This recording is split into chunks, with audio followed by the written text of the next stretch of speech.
欢迎您收听民间恐怖故事。熊孩子发高烧，说着胡话，幸亏老头出手相救。要想这孩子病好的话呀，那还得打一顿才能去根儿。以前在我们家附近的一个村子呀，有一个熊孩子，名叫小亮。这孩子从小就性情顽劣，天不怕地不怕，只要是觉得好玩，什么事都敢干。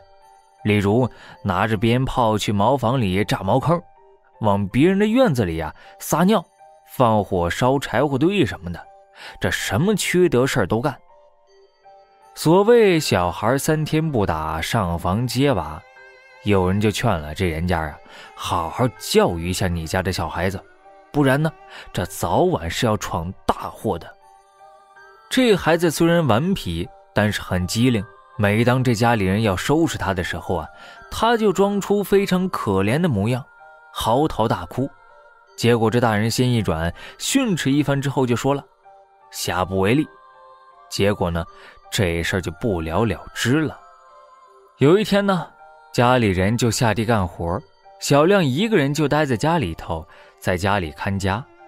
当家里人都回来的时候发现家里边的大门开着呢，院子里边呢充斥着难闻的一股刺鼻的味道。再仔细看，这小亮正蹲在床上解大手呢，冲着大人们就傻笑，这嘴角还在不停地流着口水。大人们也是气坏了，拿起扫帚就挥了过去。可是谁也没想到这小亮突然一个跟头就倒立了过来，发出一声尖叫声，俩眼睛就开始翻白了。家里人顿时也是吓了一大跳连忙就想摁住他。可是没想到这小孩子突然就力大无穷，谁也按不住用力的反抗，连踢带咬的。最后还是路过的这些邻居帮忙搭把手，才勉强把这个小亮给摁住了。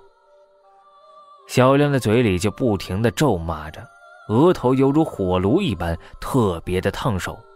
大家你看看我，我看看你，面面相觑，心里边都不禁有些发毛。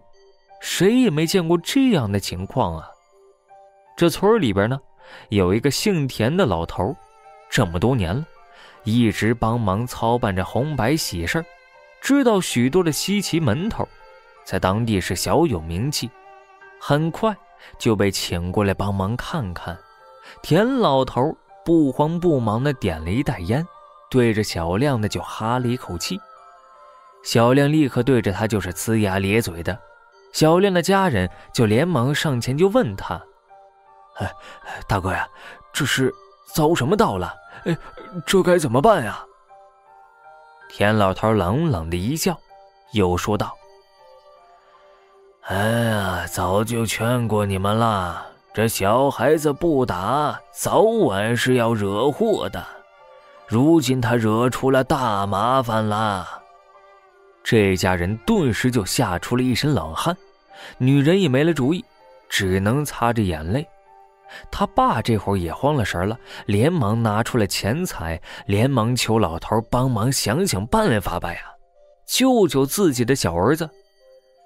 田老头把钱一推，大声就喊，你把我当什么人了？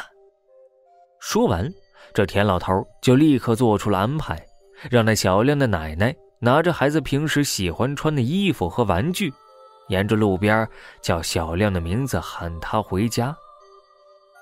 小亮小亮，赶紧回家了快回家吧，别在外边玩了。小亮的奶奶拿着衣服一路就喊出了门。田老头还是一言不发的背着手就跟在后面。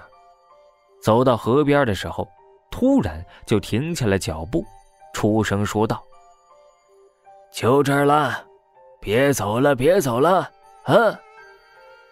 在田老头的指挥下，小亮的奶奶烧了一堆的纸，磕了几个头，田老头则是振振有词，也不知道吧，这说了一些什么，反正说了能有差不多15分钟的样子，这才让小亮的奶奶原路返回。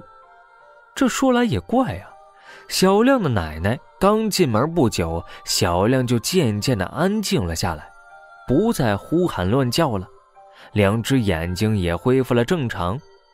然而这精神显得极为的疲倦，一脸的茫然。没事了，给孩子呀洗洗干净，明天呢你得好好的打一顿，这病啊才能去根儿。田老头什么也没有解释，扭头就出了门。事后连着几天，小亮的家里边呢总会发出小亮撕心裂肺的喊叫声。这大伙也知道缘由，没有一个人敢进门去拉架，只觉得神清气爽。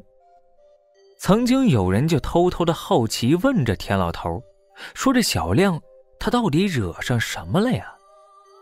老头意味深长的就说道，惹上什么不重要，重要的是啊，你得长记性，知道什么能做，什么不能做，否则惹祸上身，这后果不堪设想。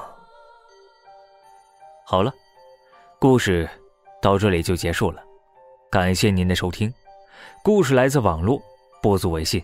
收听更多精彩内容，订阅关注，别忘了